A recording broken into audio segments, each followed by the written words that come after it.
Colors channel पर telecast होने वाले सीरियल परिणीति की कहानी में परिणीति की लौटी याददाश्त, खत्म हुई विलन नीति की कहानी। जी हां, खबरों की मानी जाए तो कहा जा रहा है जल्द ही परिणीति की मेमोरी बैक हो जाने वाली है और नीति का गेम ओवर होने वाला है। और इसके पीछे की वजह यह है कि मेकर्स ने अब तय कर लिया है कि परिणीति, राजवीर और नीति की वजह से जो कहानी की यहाँ पर टीआरपी हाई हो रही थी, वो जल्द से जल्द इस ट्रैक को अब खत्म करे ताकि यहाँ पर जो है अब शुरू हो सके निशा, आदित्य और प्रीत की कहानी, क्योंकि ये इनकी नेक्स्ट जनरेशन है। और अगर इन्हीं का पहला वाला जनरेशन का ही ट्रैक खत्म नहीं होगा तो इनकी कहानी कैसे शुरू होगी। इसलिए परिणीति, नीति, राजवीर का ट्रैक अब तक चल रहा है ताकि इसी सहारे निशा और आदित्य और प्रीत की कहानी को भी लोग देखें और उसके साथ जुड़े रहें। और ऐसा ही कुछ होने वाला है, जहां पर प्रीत की यहाँ पर यानी परिणीति की याददाश्त लौटेगी तो वो राजवीर के पास लौटेंगे और 20 साल पहले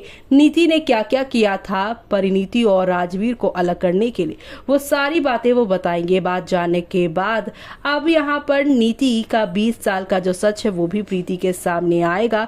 और ऐसे में यहाँ पर प्रीत और आदित्य की जो दोस्ती है वो जल्द ही प्यार में बदलती हुई नजर आएगी। लेकिन निशा अपनी माँ यानी कि नीति की तरह ही इन दोनों की जिंदगी में जहर घोलती हुई नजर आएंगी। और वो सब देखना आप लोग शो के आगे आने वाले एपिसोड में बिल्कुल भी मिस मत करिएगा देखना, क्योंकि इसी के साथ आप सभी को ये देखने को मिलने वाला है कि अब नीति यहाँ पर जो है अपनी याददाश्त लौटने के बाद पूरी यानी कि परिणीति की याददाश्त लौटने के बाद वो नीति को एक्सपोज कर देंगी। और इसी के साथ यहाँ पर पलड़ा जो है परिणीति का और प्रीत का जो है वो भारी हो जाने वाला है। तो ऐसे में अब सालों पुराना जब राज खुलेगा तो हो ना हो नीति को जेल भी जाना पड़े, क्योंकि उन्होंने एक दो नहीं बल्कि कई सारे कांड किए हैं जो यहाँ पर नीति की पूरी जिंदगी को पलट सकते हैं एक ही झटके में।